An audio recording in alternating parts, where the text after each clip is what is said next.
আমাদের আর্টিস্ট মহলেরটা হচ্ছে আপনারা জানতে পারছেন, বাইরে আরো অনেক বেশি হচ্ছে সেটা আপনারা জানছেন না। হ্যাঁ, আর কাউন্সিলিং, সত্যি কথা বলতে কেউ কি শুনবে আপনার কথা? ওই সবারই একটু ধৈর্যের অভাব, খুব অস্থির আমরা। আমার কাছে এটা শুধু জীবনে হাজবেন্ড ওয়াইফের সংসার ভেঙে যাচ্ছে সেটার জন্য না, আমার সব কিছুতে আমাদের দেশকে খুব অস্থির লাগছে। এই যে আমরা দৌড়াচ্ছি সারাক্ষণ, মোবাইল একটা হাতে, একটা খাবার দোকানে গেলে আমি দেখি বাচ্চারা খাওয়ার আগে ছবি তোলে। কেন বলো মা? ছবি তুলে আমি পাশ থেকে বলতে থাকি, আরে কফিটা একটু ঠান্ডা হয়ে যাবে, খাবি কখন, আগে খেয়ে নে।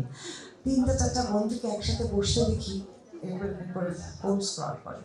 আমার তখন ইচ্ছা হয় বলতে যে আজকে ওদেরকে পাচ্ছিস বুঝতে পারছিস না, দুদিন পরে যখন ওদেরকে পাবি না বুঝতে পারবি। বন্ধুর সাথে কথা বলে সময়টা স্পেন্ড করো। এটা আপু, এটা পার্টিকুলারলি হাজব্যান্ড ওয়াইফকে অথবা আমাদের মিডিয়াকে দোষ দিবেন না, এটা আমরা প্রত্যেকে অস্থির। মা, পিম্পল 5 দিনেই চলে যাবে। যাবে না মা। যাক, নিমের 5 অংশের পাওয়ারে 5 দিনেই দূর হবে পিম্পল।